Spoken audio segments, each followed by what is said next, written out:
first 3 steps was immigrate, increase, eliminate. Immigrate as a religious refugee, increase the number of your followers and demand political accommodation, and then eliminate the previous culture. So I was speaking in Detroit area, and afterwards had people come up and visit around the book table, and they were telling me about a lady who had a ministry to pregnant mothers. So she shows up at a Muslim house, has a little present. Well, out of a bedroom comes another pregnant Muslim mom. Out of a bedroom comes another pregnant Muslim mom. Out of a bedroom comes another pregnant Muslim mom, all pregnant by the same man. He's practicing Sharia law in his house.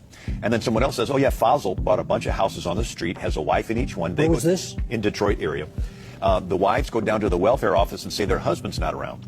He goes and visits them, and the more kids they have, the larger the checks get. And he's living like a king at state expense, and all the kids playing in the middle of the street are his children. He's practicing Sharia law on his block.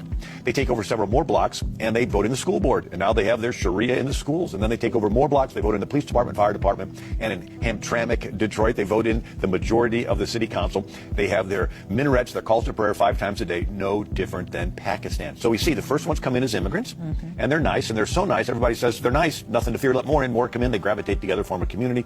Imam shows up and says, okay, you need to start getting a little more serious about this, more fundamental. Then the burqas start appearing. People say the neighborhood's changing. They move out. More Muslims move in. And then there's always that stickler that says, I refuse to move out. And that's when there's random violence from Muslim youth. And there's no witnesses, because no Muslim family dare testify against another Muslim family on behalf of some kafir infidel that's hanging in the neighborhood. And so eventually they take over the entire neighborhood. And they do this neighborhood by neighborhood, city by city, block by block, until they take over countries. And there's 1,400 years of track record to observe this pattern.